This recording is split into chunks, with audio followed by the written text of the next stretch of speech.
ஆச்சி Royal gulab jamun packs ஒன்று வாங்கினால் ஒன்று இலவசம். அதிமுகல ஊழல் குற்றச்சாட்டு இருந்தது அப்படின்னு சொன்னா அம்மாவை நீங்க நேரடியா சொல்லலாம். புரட்சி தலைவி அம்மா அவர்கள் நிறைய தவறுகள் செய்திருக்கிறார்கள்.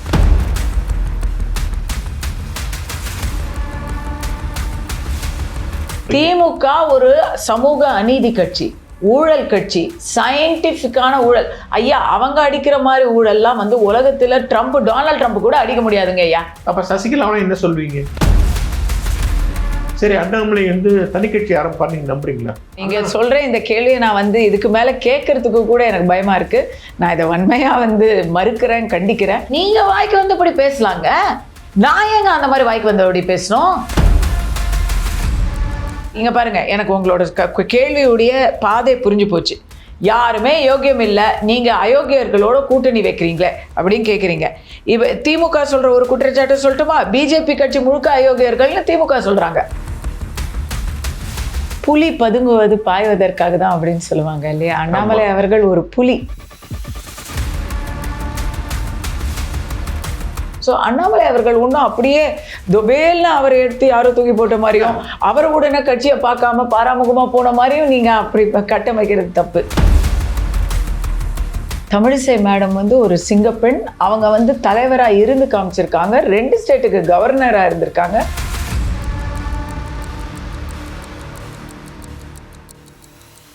வணக்கம் வாவ் தமிழா நண்பர்களே. தமிழக அரசியல் பரபரப்பான காட்சிகளை கடந்து வரும் நிலையில் பாரதிய ஜனதா பிரமுகர் திருமதி கஸ்தூரி அவர்களை சந்திக்கிறோம். வணக்கம். பார்ட்டிலே தான் போஸ்டிங் வாங்கிட்டீங்களா? எப்போ வரும்? பாரதிய ஜனதா பிரமுகராக கொடுக்கக்கூடிய முதல் நேர்காணல் இது. போஸ்டிங்காக ஒன்றும் நான் கட்சியில் சேரல. உங்களுக்கு ஏற்கனவே இருக்கக்கூடிய அந்த லீனிங்ஸ்னால அது அப்படியே கண்டினியூ ஆகுது. நம்ம எதையும் எதிர்பார்த்து அப்படி நான் எதிர்பார்க்கறது பொறுப்பு மட்டும்தான், பதவி இல்லை. பதவி வர்றதுக்கு கிட்ட காட்சிகள் தெரியுதா? இல்லை, அந்த மாதிரி யோசனையே எனக்கு இல்லை. நீங்க என் வெல்விஷரை நீங்க இப்படி கேட்குறீங்க. என்னுடைய இலக்கு, யோசனை எல்லாமே 2026 இங்கு ஆட்சி மாற்றம் வர வேண்டும். அதற்கு நான் என்ன செய்ய வேண்டும், கட்சி மூலமாக மக்களை எப்படி சென்றடைய வேண்டும், எந்தெந்த தகவல்களை பரிமாறிக்கொள்ள வேண்டும் அப்படிங்கிறது தான். அண்மை காலமாக அண்ணாமலை கொஞ்சம் பதுங்குறாரு. அவர் ஒதுக்கப்படுகிறாரா? புலி பதுங்குவது பாய்வதற்காக தான் அப்படின்னு சொல்லுவாங்க இல்லையா? அண்ணாமலை அவர்கள் ஒரு புலி. அவருடைய வேகம் ஏதோ ஒரு இடத்துல கொஞ்சம் நிதானமாக படுகிறது அப்படின்னு சொன்னா அதுக்கு பின்னாடி ஒரு காரணம் இருக்கும். என்னை பொறுத்தவரையில அண்ணாமலை அவர்கள் தமிழ்நாட்டில் பிஜேபியுடைய வளர்ச்சிக்கு ஆற்றிய பங்கு அளப்பரியது. சரி, அதுக்கு முன்னாடி இப்போ நான்லாம் பிஜேபியில் ஓப்பனாக சேரணும் அப்படிங்கிற நினப்பு தமிழிசை மேடம் தான் என்னுடைய மென்டார். அவங்களுடைய பேச்சு, sense of humour and Tamilisai madam ஒரு சிங்கப்பெண். அவங்க தலைவராக இருந்து காமிச்சிருக்காங்க, 2 ஸ்டேட்டுக்கு கவர்னராக இருந்திருக்காங்க, ஒரு பெரிய சாதனையாளர். ஸோ அப்போலேருந்து தான் நான் கூர்ந்து கவனிக்க ஆரம்பித்தேன். சரி, அவங்க அதுக்கு முன்னாடி எனக்கு வயசும் பத்தாது, ஒரு தெளிவும் பத்தாது. அவங்க டைம்லேருந்து நான் பார்க்க ஆரம்பித்தேன் தமிழக அரசியலை. அதுக்கப்புறம் எல் முருகன் அவர்களுடைய ஒரு டைம் அகெயின் அவரும் ஒரு யுனிக்கான முதல்ல ஒரு பெண் தலைவர் அப்படின்னு தமிழிசை மேடமை சொல்லலாம். அடுத்தது ஒரு பட்டியல் சமுதாயத்தை சேர்ந்த ஒரு ரொம்ப நாலேஜபிள், படித்த ரொம்ப ரொம்ப ஒரு மேன்மக்களான ஒரு மனிதர். அடுத்தது 2 பேருக்கும் அப்படியே டோட்டலாக இன்னொரு ஒரு சூப்பர் ஸ்டார் மாதிரி அண்ணாமலை அவர்கள். அவருக்கு அடுத்தது டோட்டலி டிஃப்ரெண்ட் ஒரு அப்ரோச்சோட நயினார் அவர்கள். இப்படி ஒவ்வொரு தலைவருமே அவங்களுடைய தனித்தன்மையை கொண்டு வராங்க கட்சிக்கு. அதெல்லாம் பார்த்து இன்ஸ்பயர் ஆகி தான் வரும். பட் ஒட்டு மொத்தமாக எல்லாருக்கும் மேலே நம்முடைய inspiration obviously Modi. Operation Sindoor அன்னைக்கு நான் அனௌன்ஸ் பண்ணேன், நான் கட்சியில் சேர்ப்பேன், நான் அனௌன்ஸ் பண்ணது தான், சொன்னபடி தான் நான் வந்தேன். மோடி அவர்கள், நம்ம நிறைய நல்ல தலைவர்களை பார்த்துருக்கோம், பெரிய பெரிய தலைவர்களை பார்த்துருக்கோம். எம்ஜிஆர், ஜெயலலிதா, காமராஜர் அவர்களை கண்ட தமிழ்நாடு, வல்லபாய் பட்டேல், இந்திரா காந்தி போன்றவர்களை கண்ட இந்தியா, நம்முடைய பாரத தேசம். மோடி அவர்கள் அவருடைய டெசிஷன் மேக்கிங் அண்ட் அவருடைய அந்த அரசியல் சாணக்கியத்தனம் அப்படிங்கிறத யாரோடையும் கம்பேர் பண்ண முடியலை. சரி, அண்ணாமலை நீங்கள் இவ்வளோ உயர்வாக பேசுகிறீங்க, அண்ணாமலை இவ்வளோ வந்து ஒரு தகுதியாக வந்து இந்த கட்சியை வந்து விறுவிறுன்னு மேலே கொண்டு வந்தார். கட்சி பிஜேபிங்கிறது ஒரு அடையாளத்தை தந்தார். ஆனால் அந்த அண்ணாமலை இன்னும் கொஞ்ச நாள் விட்டு வச்சிருக்க வேண்டாமா? அண்ணாமலை வந்து ஒரு இம்பேக்டை கிரியேட் பண்ணுறாரு. ஒருத்தர் இம்பேக்டை கிரியேட் பண்ணும்போது திராவிட அரசியலை வந்து உடைக்கிறதுங்கிறது அவ்வளோ ஈஸி இல்லை. அதை வந்து அவர் மெதுவாக கொஞ்சம் கொஞ்சமாக அவர் வந்து அதில் அந்த காரியத்தில் ஈடுபடுறாரு. அவருக்கு ஒரு டைம் கொடுக்க வேண்டாமா? அதுக்குள்ளே வர பிடிச்சி இழுத்துட்டா என்ன அர்த்தம்? எல்லா கேள்விக்கும் நான் பதில் சொல்றதுக்கு நான் கட்சியுடைய ஸ்போக்ஸ் பர்சன் இல்லை. ஒருவேளை நீங்க நினைக்கிற மாதிரி அது ஆனா கூட இந்த மாதிரி கேள்விகளுக்கு என்னுடைய பார்வையை நான் சொல்றேன். ஏற்கனவே நாம வெளியில இருந்து பார்த்த பார்வைக்கும் உள்ள இருக்கிறதுக்கு கொஞ்சம் சில விஷயங்கள். அண்ணாமலை அவர்களை ஏன் நீங்க தூக்கிட்டீங்க, ஏன் பொறுமை இல்லை, இப்படி கேட்க வேண்டிய அவசியமே இல்லை. அவர் எங்க போய் என்ன, அவர் இன்னும் he continues to be a BJP leader, especially in total focus of Tamil Nadu affairs. தமிழக பாஜக தலைவர் அப்படிங்கிற ஒரு ஸ்தானத்தில் அண்ணாமலை அவர்கள் இருக்கிறாரு. தமிழிசை மேடம் இருக்கிறாங்க, ராஜா அவர்கள் இருக்கிறாங்க, பொன்னார் இருக்கிறாங்க, முருகன் அவர்கள் கூட இருக்கிறாங்க. ஸோ அண்ணாமலை அவர்கள் ஒன்றும் அப்படியே தொபேல்னு அவரை எடுத்து யாரோ தூக்கி போட்ட மாதிரியும் அவரை உடனே கட்சியை பார்க்காம பாராமுகமாக போன மாதிரியும் நீங்கள் அப்படி கட்டமைக்கிறது தப்பு. Everybody is collaborating together. எல்லாரும் ஒன்று சேர்ந்து இந்த தேரை இழுக்கிறாங்க. நயினார் அவர்கள் இன்னைக்கு தலைமை ஏற்பதற்கு ஒரு காரணம் அடுத்து வரக்கூடிய தேர்தல் அரசியல், கூட்டணி அரசியல். ஏடிஎம்கேவோட பிஜேபியோட ஒரு கூட்டணி அண்டர்ஸ்டாண்டிங் அப்படின்னு வரும்போது ஏற்கனவே அதை நல்லா தெரிஞ்ச நயினார் அவர்கள் அந்த இடத்துல ரொம்ப சரியான ஒரு ஃபிட்டாக இருக்கும் அப்படின்னு மேலிடம் நினச்சிருக்கலாம். அவரோட அப்ரோச் நல்லா இருக்கும் அப்படின்னு. கூட்டணி பாசிபிலிட்டி அப்படிங்கிறதும் நமக்கு தேவை. கூட்டணி வேணும், ஆனால் யாரோட கூட்டணிங்கிறது முக்கியம். அண்ணாமலை வந்து தமிழ்நாட்டு திராவிட கட்சிகளை ஒதுக்கிட்டு தன்னுடைய கட்சிக்கு ஒரு தனி ஒரு முத்திரையை பதிக்கணும்னு நினைச்சாரு. அவர் வந்து ஸ்ட்ராங்காக அதில் இறங்கி செய்யும்போது டிஎம்கே ஃபைல்ஸ்லாம் வெளில விட்ட போது அவருக்கு நம்ம லாங் ரோப் கொடுத்துருக்க வேண்டாமா? அவர் அவசரமாக காலி பண்ணிட்டு மறுபடியும் வந்து காங்கிரஸ் பாணியில் ஏதோ ஒரு திராவிட கட்சியோட ஓட்டு சேர்ந்துக்கிட்டு ஒரு 10 சீட்டு வாங்கிட்டு இது வந்து மறுபடியும் மாமல் பாதைக்கு தான் நீங்க போறீங்க. நீங்க சொல்ற இந்த கேள்வியை நான் வந்து இதுக்கு மேல கேட்கறதுக்கு கூட எனக்கு பயமா இருக்கு. நான் இதை வன்மையா வந்து மறுக்கிறேன், கண்டிக்கிறேன். ஏதோ ஒரு திராவிட கட்சியா அதிமுக, ப்ளீஸ் அப்படிலாம் இது நீங்க சொல்றது என்னால ஏத்துக்கவே முடியாது. இதெல்லாம் வாடிக்கையாயிடுச்சு. இல்ல தமிழ்நாட்டின் மிகப்பெரிய ஆளுமைகள், மிக நீண்ட ஆட்சியில் இருந்த கட்சி அதிமுக. அதெல்லாம் வந்து உங்களுக்கு இன்றைய தேதியில நீங்க இப்படி பேசுறது என்னால நம்ப கூட முடியல.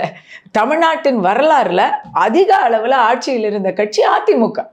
இன்றும் எதிர்கட்சியாக பலத்துடன் இருக்கக்கூடிய கட்சி அதிமுக. பலத்துடன் இருக்கக்கூடிய சிம்பல் இரட்டை இலை. ஸோ அதை தாண்டி யதார்த்த கள நிலவரத்தை நீங்க வந்து அப்படியே எடுத்துட்டு சித்தாந்த ரீதியா மட்டும் பேச முடியாது. திராவிட சித்தாந்தம்ங்கிறத நான் ஒத்துக்கிறேன். ஆனா திராவிட சித்தாந்தம்ங்கிறது என்னைக்கோ அதிமுகவில் நீர்த்து போச்சு. எம்ஜிஆர் அவர்கள் ஆரம்பித்த அதிமுகவில் அண்ணா, அகில இந்தியா அண்ணா திமுக, அண்ணான்னு வரும்பொழுதே அண்ணாவே கடவுள் மறுப்பு, அப்புறம் இன வெறுப்பு, பிராமண துவேஷம் போன்ற விஷயங்கள் பக்கமே அவர் போகலை. அவர் வந்து அவருடைய எலெக்ஷன் பிளான்கில் வந்து பிராமணர் அல்லாத ஒரு அரசவையை அமைப்போம்னு சொன்ன போது கூட அதுக்கப்புறமும் அவர் ஒரு ஓப்பனான இன வெறுப்பையோ இல்லை சனாதன எதிர்ப்பையோ கடவுள் மறுப்பையோ அவர் அப்பவே அன்னைக்கே கைவிட்டுட்டார். அவர் இருந்தது அந்த ஒரு வருஷம்தான். அதுதான் தமிழ்நாடு செய்த துரதிர்ஷ்டம். இல்லைன்னா இன்னுமே அவருடைய கொள்கை நம்மளுக்கு இன்னும் நல்லா புரிஞ்சிருக்கும். அந்த கொள்கை நல்லா புரிந்ததுனால தான் எம்ஜிஆர் அவர்களுடைய கட்சியில் ஃப்ரம் த கெட் கோ அவங்க கோயில் பணி செய்யறதும் சரி, பிரிவினைவாதமோ இல்லை வெறுப்பு வாதமோ, இவங்க அதை சேர்த்துப்போம் இவங்க சேர்த்துக்க மாட்டோம் அப்படின்னு எந்த ஜாதியும் அவர் தள்ளி வச்சதாகவும் இது கிடையாது. இத்தனைக்கும் அவர் வந்து எவ்வளவோ பண்ணியிருக்கார். சமூக நீதிக்காக தமிழ்நாட்டில் அவர் நிறைய பண்ணியிருக்கார். ஒவ்வொரு ஆட்சி மாறும் பொழுதும் இங்கே வந்து ஒதுக்கீடுகள், உள் ஒதுக்கீடுகள்லாம் வந்து இன்க்ரீஸ் ஆகிட்டு தான் இருக்குது. ஆனால் அவர் எந்த ஒருத்தரையும் அவங்களுடைய பிறப்பையோ ஜாதியோ பார்த்து அதை முன் வச்சு ஒதுக்கவோ இல்லை சிறப்பிக்கவோ இல்லை. He had a very balanced view. ஒன்று. அடுத்தது எம்ஜிஆருக்கு அடுத்தது நம்ம ஜெயலலிதா அம்மாவை சொல்கிறோம். ஜெயலலிதா அம்மாவை பொறுத்த வரைக்கும் 69% வாங்கி கொடுத்த சிங்க பெண்மணி அவங்க தாங்க. இந்தியாவுக்கே முன்மாதிரியாக ஒரு ரிசர்வேஷன் ஆர்டர் போட்டதே அவங்க தான். ஆனால் அவங்க பண்ணாத கோயில் பணி கிடையாது, அவங்க சிறப்பிக்காத பூஜைகள் கிடையாது. இன்னைக்கு எத்தனையோ கோயில் பாழடைஞ்சு கிடக்கு, அங்கெல்லாம் வந்து சம்பளமே இல்லாமல் அர்ச்சகர்கள் வேலை செஞ்சுட்டு இருக்கிறாங்க. அந்த இடமெல்லாம் அவங்கெல்லாம் வந்து இன்றைக்கும் சொல்கிறாங்க, அம்மா இருந்தப்போ எங்களுக்கு வந்து படி அளந்துக்கிட்டு இருந்தாங்க, இன்றைக்கி நாங்கள் அனாதையாக போயிட்டோம் அப்படின்னு ஓப்பனாக அவங்களுடைய புலம்பல் சத்தம் நம்ம காதில் கொஞ்சம் நம்ம கண்ணை திறந்து காதை திறந்தா கேட்கல. சேகர் பாபு அப்படிப்பட்டவர்கள் நீங்க அதை உடனே மறைச்சிட்டு பேசுறீங்களே. சேகர் பாபு வந்து இந்த கோயில் புனருத்தாரண வேலைகள்லாம் நிறைய பண்ணிருக்காரு. எத்தனையோ கோயில் கும்பாபிஷேகம் பண்ணிட்டு இருக்காரு, நிறைய கோயில்ல அன்னதானம் பண்ணிட்டு இருக்காரு. அந்த விஷயங்கள் அவர் தொடர்ந்து பண்ணிட்டு இருக்காரு. முருகன் மாநாட்டையும் நடத்தினாரு. சேகர் பாபு செய்யற விஷயங்கள் நிறைய நம்ம சொல்லிட்டு போலாமே, அதை எப்படி நீங்க மறுக்க முடியும்? சேகர் பாபு அவர்கள் நிறைய விஷயங்கள் செய்கிறாருங்க, நிறைய விஷயங்கள் செய்கிறாரு. அதையெல்லாம் சொல்கிற அளவுக்கு எனக்கு இங்கே தைரியம் பத்தலை. அவரை கோயில் பணிகளில் அவர் வந்து சில ஆக்கிரமிப்புக்கு உட்பட்ட இடங்களையெல்லாம் மீட்டிருக்கிறாரு.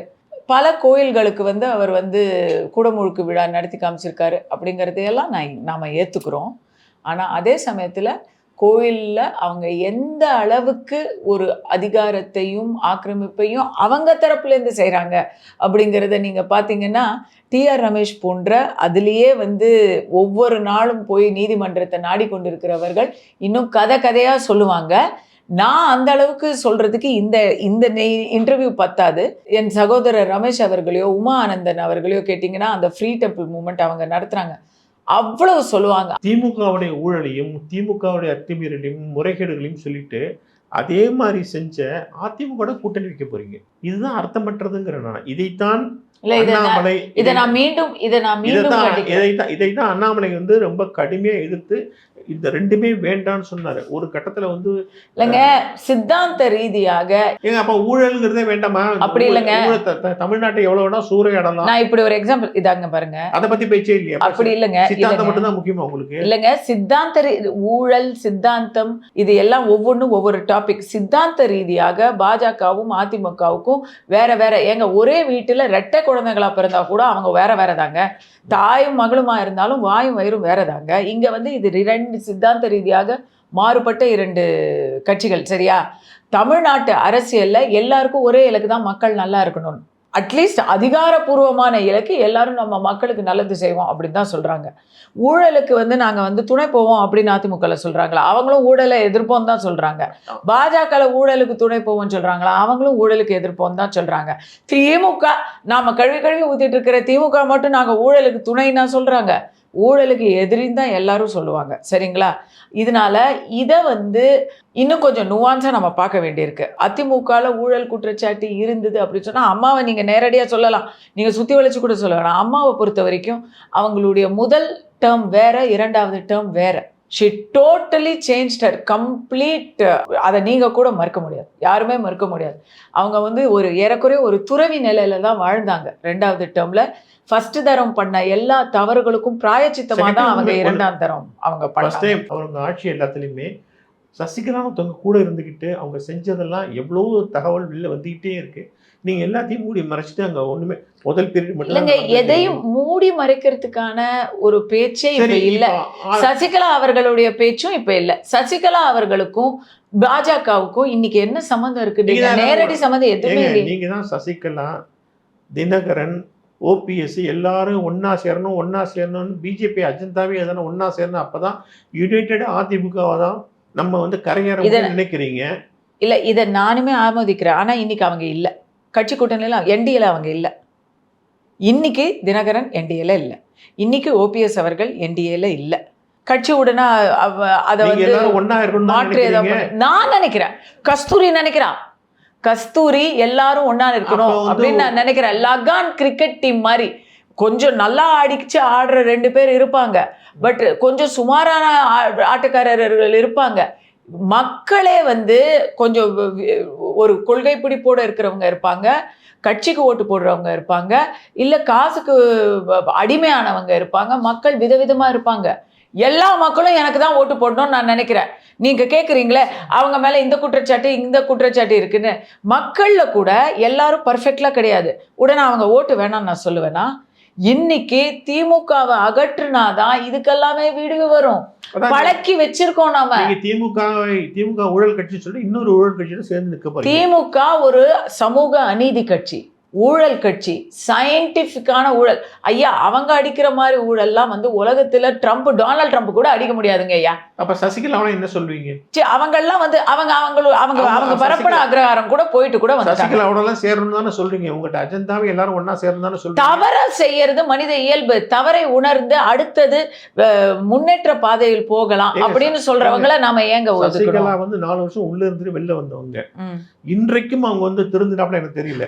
சமீபத்தில் கூட 450 கோடி ரூபாய் மிகப்பெரிய ஊழல் வந்து நடந்திருக்கா இல்லையா? காஞ்சிபுரத்துல சர்க்கரை ஆலை பத்மாவதி சுகர் மில். நீங்க படிச்ச செய்தியை தான் நானும் படிச்சேன்.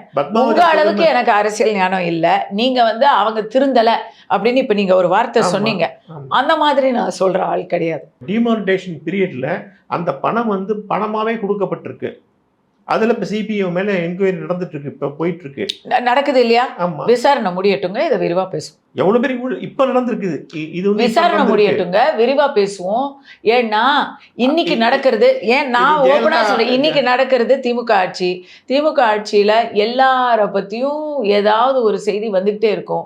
அது கண்ணால் காண்பதும் போய், காதால் கேட்பதும் போய், தீர விசாரித்து அறிவதே சிபிஐ என்கொயரி போயிட்டு இருக்குது. போக நடக்கட்டுமே. என்ன நான் என்ன அதுல நான் சிபிஐயா?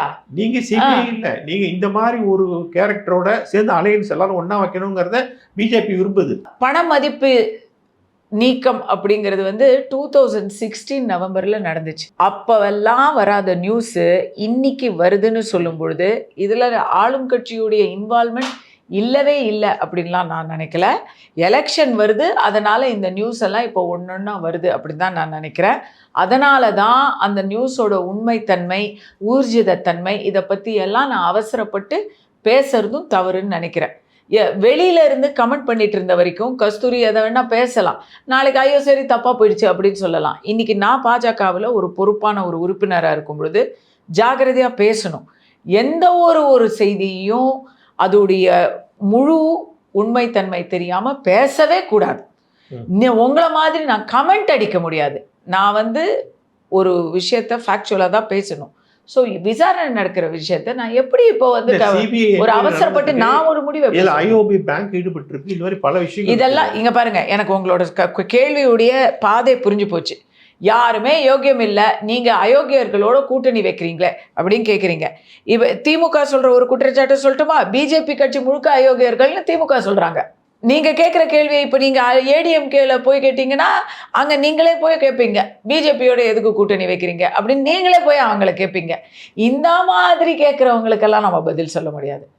நம்ம வந்து ஒரு உள்ளிருந்து பார்க்கும் பொழுது இது ஒரு தெளிவான ஒரு நல்ல ஒரு பாதை கண்ணுக்கு தெரியுது. ஆனால் அந்த பாதையில் எல்லாரும் சிதறி இருக்கிறாங்க. எல்லாரும் ஒற்றுமையாக வந்து இந்த திமுக என்ற தீய சக்தியை முதலில் அப்புறப்படுத்த வேண்டும் அப்படிங்கிறது தான் என்னுடைய ஒரே கருத்து. இதை விட முக்கியமான விஷயம், போயஸ் கார்டன்ல ஜெயலலிதா இருந்த வீட்டு எதிர் பங்களா இருக்கு பாருங்க, அந்த எதிர் பங்களா லிட்டிகேஷன் மூடினது. இப்போ ஓப்பனா திறந்து போய் அவங்க பாட்டு வந்துட்டாங்க. அது என்ன கேஸ், என்ன ஆச்சுன்னு தெரியல. இந்த விஷயம் யாருக்குமே தெரியல. அந்த வீடு என்ன ஆச்சு, அந்த வீட்டு மேல கேஸ் என்ன ஆச்சு, இப்போ என்ன நடக்குது யாருக்குமே தெரியாது. இப்படி 1 2 இல்லை, நிறைய சொல்லலாம். இவங்க எல்லாரையும், இவங்க டிடி தினகரன் யாருங்கிறது எல்லாருக்குமே தெரியும். இவங்க எல்லாரையும் ஒன்றா வச்சுக்கிட்டு, உங்களை பொறுத்தவரைக்கும் அவங்க எல்லாரும் ஒன்றா இருந்தால் ஓட்டு செதறாது. அவங்கள வந்து அவங்களோட இன்டெகிரிட்டி பற்றி உங்களுக்கு கவலை கிடையாது. அவங்களெல்லாம் ஒன்றா இருக்கணும். மறுபடியும் வரணும். ஃபர்ஸ்ட் ஆஃப் ஆல் இது இன்டெகிரிட்டின்னு சொல்கிறீங்க. இப்போ அவங்க மேலே எல்லாம் வந்து ஏற்கனவே இப்போ தினகரன் அவர்களுடைய பேரை நீங்கள் எடுத்தீங்க. அவர் மேலே இடி கேஸ் இருக்குது, அவருக்கு வந்து விசாரணை நடந்துட்டு இருக்கு. கோர்ட்டும் அரசும் செய்யாத ஒரு தீர்மானத்தை கஸ்தூரி எங்க செய்யணும்? நீங்க வந்து அவங்கள நீங்க இன்டெகிரிட்டி இல்லை, நீங்க வாய்க்கு வந்தபடி பேசலாங்க. நான் ஏங்க அந்த மாதிரி வாய்க்கு வந்தபடி பேசணும்? இல்லைங்க, இவங்களோட தானே கூட்டணி வைக்க, இவங்க எல்லாம் ஒன்னா சேரணும், கூட்டணி வைக்கணும், நான் ஆட்சியை பிடிக்கணுங்கிற தான் உங்க ஐடியா பண்ணி மக்கள் அவங்கள ஏத்துக்கிட்டு இருக்காங்க. ஒரு தரம் ஒரு இடைத்தேர்தலை ஜெயிச்சிருக்கிறாரு தினகரன் அவர்கள். மக்கள் அவர்களை டிஎம்கே மேல ஃபைல்ஸ் வந்து ஆதாரத்தை காட்டுறாங்க. இப்ப என்கிட்ட ஏதாவது ஆதாரம் இருந்தா நான் காட்டுவேன். நீங்க இப்ப வாய்க்கு வந்தபடி கேள்வி கேட்கறீங்களா, ஆதாரத்தை என்கிட்ட காட்டுங்க, அதுக்கப்புறம் வேணா நம்ம அதுக்கு பதில் சொல்லலாம். சும்மா அது இது அவர் இப்படி இவர் இப்படி ஊர்ல இருக்கிறவங்களை எல்லாம் நீங்க கெட்ட பேர் சொல்லி ஏதாவது சொல்லிடுறீங்க, அதுக்கப்புறம் அதுக்கு நான் கருத்து சொல்லணும் அப்படின்னு சொன்னா எப்படி முடியும்? அவங்களோட ஏன் கூட்டு சேர்றீங்க? அவங்க பிக் பாஸ் ப்ரோக்ராம் ஆயுது, அவங்க ரொம்ப மோசமானவங்க, அவங்க ரொம்ப அவங்க தவறான பாதையில போறவங்க, அவங்க ரொம்ப கெட்டவங்க, அவங்க கூட நீ சேராத அப்படின்னு நீங்க என்ன கேள்வி கேட்கறீங்க. நான் சொல்ல உங்க அண்ணாமலை நிறைய சொன்னது இன்டெகிரிட்டி பத்தி, நேர்மையை பத்தி. இந்த ரெண்டு திராவிட கட்சி அண்ணாமலை அவர்களை கேளுங்க சார், நான் சொல்ல அண்ணாமலை அவர்களை கேளுங்க. அவர் ரொம்ப பெரிய அனுபவசாலி, என்னை விட பெரிய சீனியர் அரசியல், வயதுல அவர் குறைவா இருந்தாலும் அரசியலை பொறுத்தவரை அவர் எனக்கு ஆசா. சைலண்ட் ஆயிட்டாரு அவருதான். அப்படி எனக்கு தெரியல. இப்ப அவர் பேச்சே இல்லையே. அவர் நாட்டுக்கு தேவையான விஷயங்களை daily almost daily press meet வைக்கிறாரு, டெய்லி அவர் பேசிக்கிட்டு தான் இருக்காரு. நீங்க அவரை சைலண்ட் ஆயிட்டாருங்கிறத எதை வச்சு சொல்றீங்கன்னு தெரியல. ஏன்னா நான் ஃபாலோ பண்ணிட்டு தான் இருக்கேன். நேத்து உலகத்துல ஒரு மோசமா ஒரு ஏதோ ஒரு ஒதுக்குப்புறமான இடத்துல ஒரு குற்றம் நடக்கலாம், இல்லை ஒரு ரவுடி புழக்கம் அதிகமாக இருக்கிற இடத்துல ஒரு வன்முறை நடக்கலாம், இல்லை ஜெயிலுக்கு போகிறவங்க வரவங்க அங்கே அந்த ஏரியாவில், ஏன்னா நான் போன அனுபவத்தில் சொல்லலாம், அந்த ஏரியாவில் ஏதோ ஒரு நடக்கலாம். இப்படி ஏதோ ஒன்று நம்ம நினைப்போங்க. ஊருக்கு ஒதுக்குப்புறமாக நடக்கும், இருட்டில் நடக்கும், அப்படிலாம் நம்ம நினைப்போம். ஒரு குற்றம் பட்ட பகலில் டிஜிபி ஆஃபீஸ் எதிரில் ஒரு தனியாக போகிற ஒரு நபர் மேலே ஏர்போர்ட் மூர்த்தி என்பவர் தனியாக அங்கே நிற்கிறார். புடை சூழலாக இல்லை, அவர் தனியாக நிற்கிறார். அவர் மேலே ஒரு கும்பல் வன்முறை தாக்குதல் நடக்குது, கத்துது, செருப்பால் அடிக்குது, எதேதோ குச்சியை எடுத்துகிட்டு வராங்க, எல்லாம் பண்ணுறாங்க. எங்கே? போலீஸ் தலைமைக்கு எதிரிலேயே, டிஜிபி ஆஃபீஸுக்கு எதிரிலேயே. இதுக்கு அண்ணாமலை அவர்கள் உடனடியாக குரல் கொடுத்திருக்காரு. நீங்க எங்க சைலண்ட்ன்றீங்க? உடனுக்குட தமிழ்நாட்டுல அவர் எல்லாத்துக்கும் குரல் கொடுக்கிறார். அதிமுக பீரியட்லயும் சரி, டிஎம்கே பீரியட்லயும் சரி, நிறைய லாக்அப் டெத்ல இருந்து ஆரம்பிச்சு நிறைய நடந்திருக்கு. சாத்தான்குளம் உட்பட பலது சொல்லலாம். ஸோ இது மாதிரி நம்ம மாற்றி லாவணி பாட்டிகிட்டே இருந்தால் 2 பீரியட்லையும் நிறைய நடந்திருக்கு. என்னோட இல்ல 2 பீரியட்லயும் நிறைய நடந்திருக்குன்னு சொல்லாதீங்க. நீங்க 5 வருட காலத்துல 14 லாக்அப் மரணங்களுக்கும் ஒரே வருஷத்துல 24 லாக்அப் மரணத்துக்கும் பெரிய வித்தியாசம் இருக்கு. என்னை பொறுத்த வரைக்கும் அது பெரிய வித்தியாசம். It's a 500%, 700% increase. ஆனா ஒன்று நடந்தாலும் குற்றம் தான், யாரும் அதை நியாயப்படுத்த முடியாது. அவங்க பண்ணாங்க, இவங்க பண்றோம்னு சொல்லலாம். அவங்க பண்ணாங்கன்னு சொல்லி தானே நீங்க இப்ப மாத்தி உங்களை ஆட்சியில வச்சிருக்கோம். நீங்க அதை விட மோசமா இருந்தா அப்புறம் என்ன? இவர் 2 பேருமே வேண்டாம்னு சொன்னா அண்ணாமலை இவர் வேற நம்ம ஒரு ஆட்சி அமைப்போம், வேற ஒரு கலாச்சாரத்தை கொண்டு வரும்னு சொல்லி நான் வேகமா வெளில வந்தார். அவர் தான் முடக்கி போட்டீங்களே. இப்ப சில செடி நாத்து நட்டு நல்லா வளரும், சில செடி விதைய போட்டா அப்படியே அங்க மரமா அது செழிச்சு வளரும், சில செடி பதியன் போட்டால் தான் வளரும். ஒவ்வொன்றுக்கு ஒவ்வொரு ரிசல்ட் இருக்கு. இன்னைக்கு 2020 பார்லிமெண்ட் தேர்தலுடைய முடிவுகளை நீங்க பார்க்கும் பொழுது பாஜக என்பது மிகப்பெரிய அளவில் தமிழ்நாட்டில் வளர்ச்சியை கண்டு இருந்தாலும், ஏன்னா எதுவுமே ஒரு 3%, 4% இருந்த இடத்துல இருந்து ஆல்மோஸ்ட் 20% வரைக்கும் வருதுங்கிறது ஒரு அசுர வளர்ச்சியை கண்டு இருந்தாலும், அதிமுக என்ற ஒரு எம்ஜிஆர் ஜெயலலிதா வளர்த்த ஒரு கட்சியின் அந்த விசுவாசம் மக்களிடையே உள்ளது. நல்லது நினைக்கிறோம், பாஜகவும் நல்லது நினைக்குது, அதிமுகவும் நல்லது நினைக்குது. சேர்ந்து அந்த நல்லதை செஞ்சா ஒரு கை கூடப்பா அப்படின்னு சொல்றது தான். ஓகேங்களா? நான் வளரக்கூடாதுன்னு சொல்லவே இல்லை, 2 பேர் சேர்ந்து வளரலாமே அப்படின்னு சொல்றோம். கஸ்தூரி கை கொடுக்கறது கரெக்ட் தான். கை கொடுக்குற நல்லவனா இருக்கணும். யார் இப்ப நல்லவங்க இல்லைன்றீங்க? திமுகவை ஏற்று விட்டு கை கொடுக்குறோம், அதிமுக வரும், அந்த கையை ஏத்துக்கிறீங்கிற உங்களுக்கு அதுல என்ன பிரச்சனை? அதுல என்ன நியாயம் இருக்குங்கிற என்ன உங்களுக்கு என்ன? நீங்க தானே பார்ட்டி வித் டிஃபரன்ஸ்னு சொன்னீங்க. பார்ட்டி வித் டிஃபரன்ஸ்னா அந்த ஸ்லோகன்லாம் போயிடுச்சு. அப்ப பாஜகவுடைய தனித்தன்மை பாஜகவுக்கு இருக்குது, தோழமை கட்சிகளோட தோழமையோட இருக்கும். இதுல உங்களுக்கு என்ன பிரச்சனை? இப்ப பாஜக யாரோட சேரலாம், தினகரோட சேரலாம், ஓபிஎஸோட சேரலாம், யாரோட வேணா சேரலாம். மறுபடி யாரோட வேணா சேரலாம் அப்படின்னு நீங்க சொல்ற அந்த ஆட்டிடியூடையே நான் மறுக்கிறேங்க. அது என்ன யாரோட? ஓபிஎஸ்ங்கிறது உங்களுக்கு யாரோவா? தினகரன் அப்படிங்கிறது உங்களுக்கு யாரோவா? எனக்கு அவங்க யாரோ இல்லை, மக்களுக்கும் அவங்க யாரோ இல்லை. உங்களுக்கு யாரோ வருதா அது உங்களுடைய கருத்துங்க. அவங்களுடைய பர்சனல் செரிஷ்மா பத்தி நான் பேசவே இல்லை. அவர்கள் நடந்து வந்த பாதை, அவர்கள் பின்னாடி உள்ள ஐயா முன்னாள் முதலமைச்சருங்கய்யா அவரு. சோ வாட், எல்லாரும் முதலமைச்சர். ஜெயலலிதா கூட தான் முதலமைச்சரா இருந்தாங்க. என்னது ஜெயலலிதா கூட தான் முதலமைச்சரா ஆமா, எல்லாரும் முதலமைச்சரா இருந்தாங்க. அதனால அவங்க பெர்ஃபெக்ட் ஆயிடுவாங்க. எனக்கு இந்த மாதிரி நீங்க சொன்னீங்கன்னா எனக்கு கேள்வி, ஏய், எனக்கு ரொம்ப ஆச்சரியமா இருக்கு. ஜெயலலிதா முதலமைச்சரா இருக்கிறதுக்கும் ஜெயலலிதா கூடவா தமிழ்நாட்டை அதிக ஆண்டுகள் ஆட்சி செலுத்தி நல்லாட்சி கொடுத்த ஒரு சிங்கப்பெண் ஜெயலலிதா. புரட்சி தலைவி அம்மா அவர்கள் ஜெயலலிதாவும் முதலமைச்சரா இருந்தாங்க. கர்ம வீரர் காமராஜரும் முதலமைச்சரா இருந்தாங்க. ஆனா ரெண்டு பேரும் ஒண்ணு இல்ல. கண்டிப்பா இல்ல. அதைத்தான் நான் சொல்ல வந்தேன். கண்டிப்பா இல்ல. நான் அதை சொல்றது தவறா கூட இருக்காது. புரட்சி தலைவி அம்மா அவர்கள் நிறைய தவறுகள் செய்திருக்கிறார்கள். காமராஜர் மாதிரி ஒரு ஒரு அப்பழுக்கற்ற ஒரு தலைவர் இல்ல ஒத்துக்கிறோம். ஆனா தவறு செய்யறது எல்லாரும் செய்யறாங்க. அதுல இருந்து எப்படி மீள்றாங்க, அதுக்கு அடுத்தது அவங்க எந்த முன்னாடி எடுத்து வைக்கிறாங்கன்னு தான் நம்ம பார்க்கணும். தவறு செஞ்சுட்டாங்க, அத்தோட முடிஞ்சிச்சு, உன்னை தூக்கில போடுவோம்னு சொல்ற கல்ச்சர்ல நம்ம வரல. அண்ணாமலை மேல உங்களுக்கு மிகப்பெரிய நம்பிக்கை இருக்கு. கட்சிக்கு மேலிடத்துக்கு கண்டிப்பாக நம்பிக்கை இருக்குன்னா அண்ணாமலை சமீப காலமா ஏன் ஓரம் கட்டப்படுறாரு? ஏன் டெல்லியில நடந்த கூட்டத்துல அவர் சேரல? 10 பேர் போனா 9 பேர் தான் போனாங்க, இவர் போகல. அவர் தான் எங்க போகல, அவர் தான் அமித்ஷா தமிழ்நாட்டு கூட்டத்திலேயே அவர் போகல.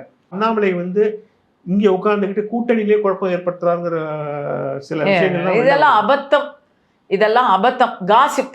கூட்டணியில குழப்பம் ஏற்படுத்துறாரு, கட்சி உடைக்க பார்க்குறாரு, இப்படி எல்லாம் சொல்றது திமுகவில் கனவு காணும் ஆட்களுடைய ஐடி விங்குடைய சதி, வேற எதுவுமே கிடையாது. அண்ணாமலைக்கு எதிராக சதி, திமுகவோட ஐடி விங் சதிங்க. பாஜக அதிமுக ஒற்றுமைக்கு எதிரான சதி. சரி, அண்ணாமலை தனி கட்சி ஆரம்பிப்பார், நீங்க நம்புறீங்களா? எதுக்கு அவர் தனி கட்சி ஆரம்பிக்கணும்?